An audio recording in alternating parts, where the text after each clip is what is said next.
Hey everybody, it's Tony, Tony Berry. You guys see my Facebook page, I'm sure, a lot. Um, Recently, there has been quite a few,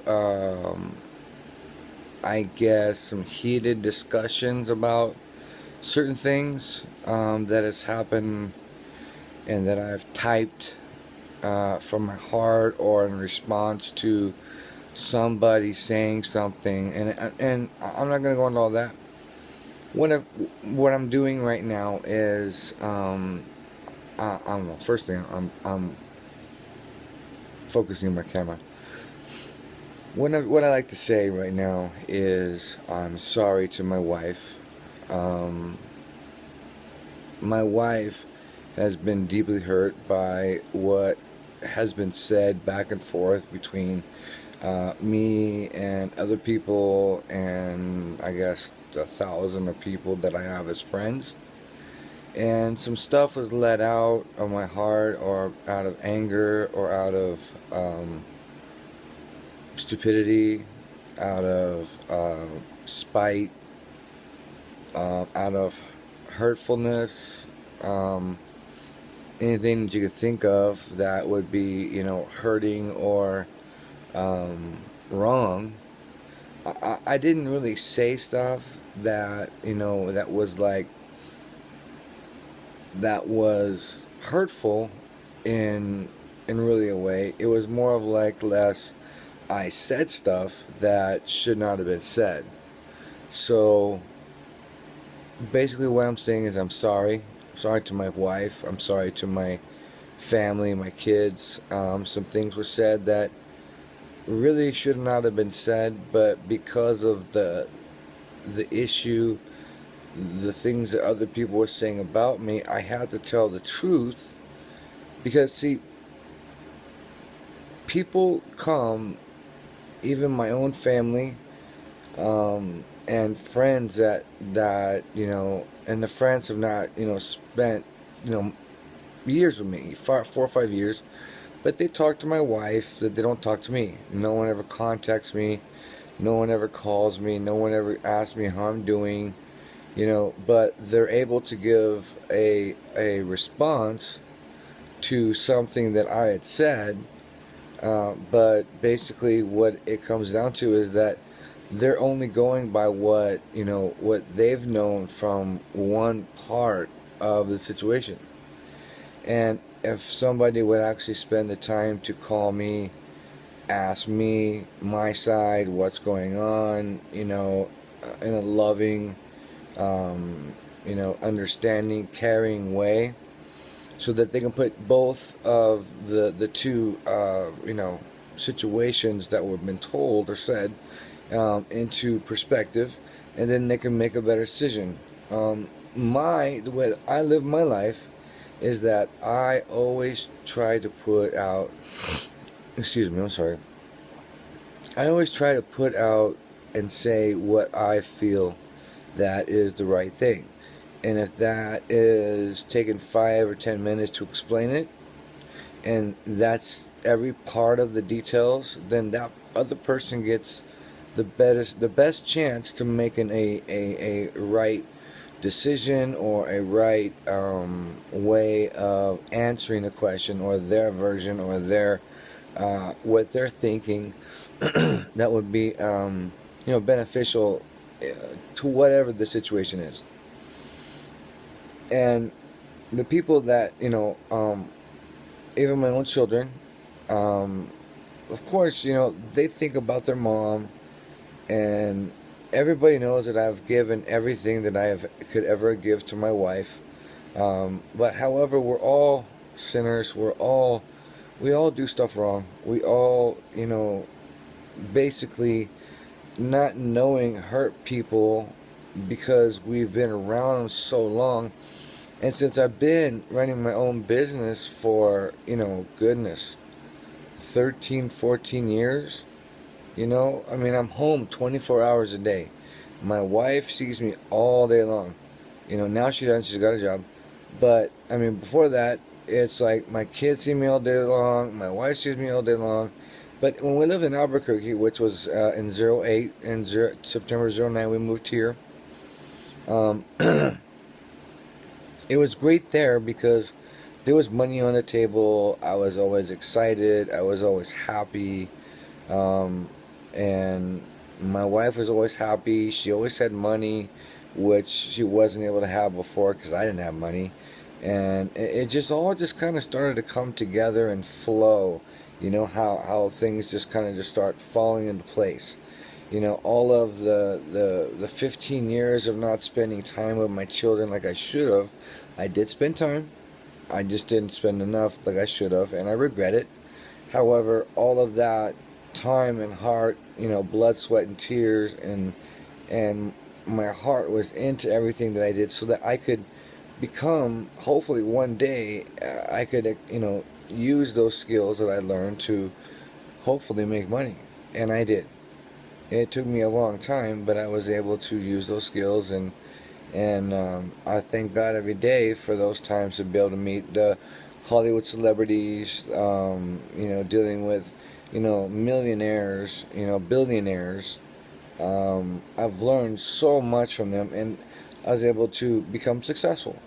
And then I got cancer, and the cancer was given to me as a way, I guess, of God, because I was not putting God first no more. My kids, my family, I was not putting them first, and I basically screwed all that up. And sometimes God has to do some things in your life to allow you to realize that, you know, you're not doing certain things right, you know. And instead of him, you like, you know, putting you in the hospital and you're dying, he gives something to you that scares crap out of you, and it's kind of like scaring you straight. So yeah, I dealt with it for many years. I just didn't want to go to the doctors. I got diagnosed December 20th of '09. I was put on to anxiety medication because I have so much anxiety and stress in my life. My blood pressure would go up, and the little capillaries in the back part of my throat down here, where the tumor was growing, when my blood pressure went up high, I would bleed, and the blood would of course drip down my throat, but it was easier for me to just calm down, relax. But that was hard because as soon as I moved here, you know, I remember talking to a guy named Omar Gomez. He's a praise and worship leader for well, the former church I went to. It was renamed the Rock Church, and it was called Oasis Christian Center, and which is not together no more, I guess. I don't know what's going on with them. They were really good to me. But I went there in August 21st of '09. We always go, if we're living in Arizona, we'll always take a vacation to go out to New Mexico to visit our kids. And then we stayed there for about a week or so. I rent a van. You know, I always somehow have money to do all this. And then I come back, and then, you know, we had a little vacation. We ended up seeing everybody. You know, sometimes we'll always do it August 21st around our anniversary, or sometimes we'll put it off till Thanksgiving, or even Christmas, or even New Year's. It just depends on what's going on. Anyway, long story short, everybody that I've known, that we've been here for 5 years,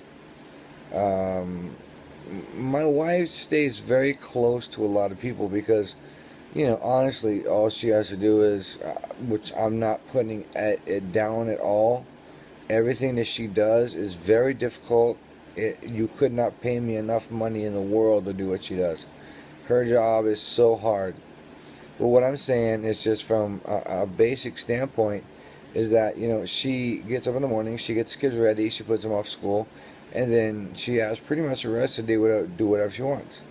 So her enjoyment is cleaning the house, you know, washing dishes, cleaning baseboards, you know, just finding stuff to do that, you know, uses energy, you know, cleaning out front, just always on the go, you know. And then when she gets home, the kids come home, she's a great mother. I mean, a very, very good mother, the best that I could ever know. However, this is the situation, is that I said all that to say this, is that people know my wife as a very good person.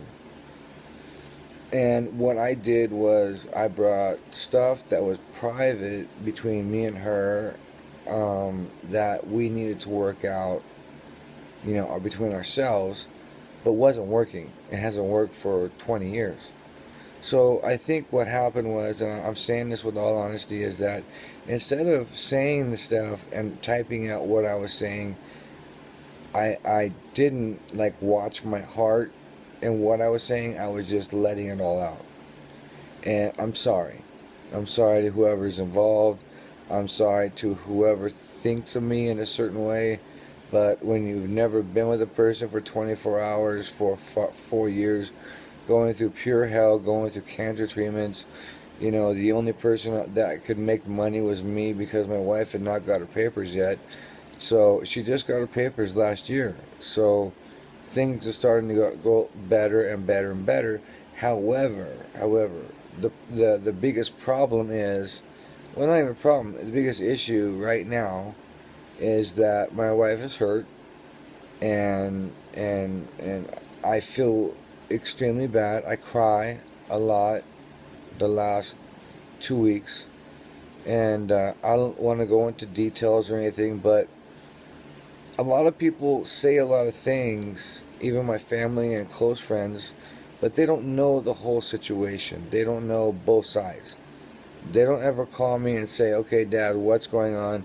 What happened? Or, hey, Tony, what's going on? Pops, what's going on? Trini's acting this way, and I feel bad, but I want to know what your side is. Everybody, gives information through text or through Facebook. No one will ever call me and let me say for 15 minutes what's really going on.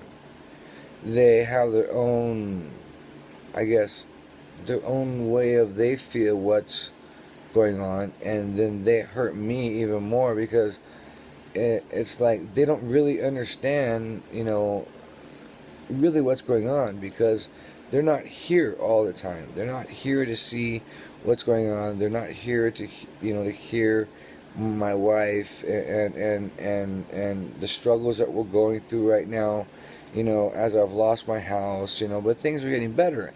I feel a lot better. It's not the drugs. I'm getting off the drugs, actually. I stopped taking one of the drugs already. I feel great. I wake up every morning with a lot of energy. As you can see, I'll just kind of show you just a little bit. My room was like a disaster area. And, over there that you're looking at, all that stuff wasn't organized. And then down there below, you'll see my food. There's food down there that I have that I eat my different kinds of foods. I organized all that stuff over there. And then of course over here I got my computers and I got my other Mac. And there's my Mac there. And if you look, kind of things are kind of organized. Well, of course this is my area over here with my Mac. I got my pills and I've got my waters and I got my food. And I got my stuff up here that I need to keep, going in my Mac. So this is kind of like my area. So I don't want to make this too long, but basically I'm just saying I'm sorry. I'm sorry that if other people felt that I was saying things that weren't right, but I was only speaking from my heart. My wife has always been able to express her anger whenever she wanted to, and I would just sit there and listen to it, and I would just forgive her, and I just go on. And then a day or two later, we would sit down and she would say I'm sorry, and everything would get better, but then it just fell apart again. And what it was is just that there's so many things that we're going through right now that it's hard for even me at this point. I mean I get up and start yelling and screaming at people about, hey, I'm going through, hell in here. I got pain, my body, my mind is going crazy. I got stress. I got to help pay the bills. I got to find a job. The job that was given to me is not paid up yet.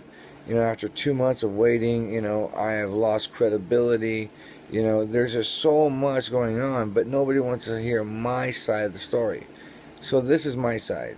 And that's what I'm saying right now. And the first thing I really want to do to my wife is say, I love you and I'm sorry for what I did. It was from my heart, but I shouldn't have said all the things I said. That was not needed. And even though when I look back at it, you know, I really want to say, you know, it did need to be said, but it was something that was private. Now that I look at it, you know, a few days later and been thinking about it, you know, it's something that we should have just dealt with on our own instead of, you know, me opening up to thousands of strangers, you know. Um, but even though I did that, you know, I had people that I really care about. Ida Lee, Victor, my son, you know, you guys have helped me through some the stuff here, and I just want to say I'm sorry for whatever, if it was a miscommunication, if it was misunderstood, if it was just done out of, you know, I was just saying what's on my heart, and I'm sorry if I hurt you, if you took it the wrong way, or because people take stuff the wrong way, you know. I mean, there's lots of things that you could say, you know, and I'll say this in Spanish. The only way I've been thinking about this is like this, is that whenever you say, llévame a coger mi esposa de la tienda para comprar comida. And then, pero eso palabra coger, tienes diferentes maneras, tienes diferentes, tú puedes hablar en diferentes maneras. Sorry, I'm getting ready for bed, I'm so sleepy. Diferentes maneras. Y tú hablaste, yo hablaba con una persona de Puerto Rico. Y él me dijo, tú hablas eso, you know, es malo, bien, bien malo. Pero aquí en América, en los mexicanos, eso no es malo. So, es interpretation. Es como, yo hablo como de mi corazón, yo pongo malas palabras y todo eso, pero yo nunca habla la palabra puta o bitch. Y yo quiero eso claramente. Si una persona puedo, you know, pontes en Facebook y give me a screenshot of what I said, that word, you know, I would like to see it. A lot of you have been very angry with me, and a lot of you have kind of not been on my side for a very long time. Mi lado, nadie está a mi lado, nadie. Todo el tiempo yo va en mi cáncer, nadie está atrás mi lado. Y es una cosa bien difícil para hablar porque es una emoción de yo puedo hablar malas palabras y romper relaciones con mi familia, con mi esposa, mis hijos, mis amigos, todos. Pero para mí es mejor para perdonar y then mueves para adelante. Eso es mejor para mí. Por eso yo no levantes y hablo todo, yo tengo todo que es malo, todo es eso. Es mejor para callar y levantar y probar probar vida una otro día. Y tengo mis regalos de Dios, mis milagros, yo levanté, no sé cuál es correcto, perdón, pero I wake up and I'm alive, so yo tengo un día más día para hacer cosas correctas. So, eso no es un video para decirles, oh, pobrecito, no, es un video porque yo quiero todos sabes cómo está yo. You know, yo tengo mucho miedo de solo. Yo no quiero a mi esposa ir, yo no quiero mi hijos piensan malas cosas de mi hijo, de yo, y yo no quiero mis amigos tampoco, y yo creo en mi corazón todo está puedo arreglar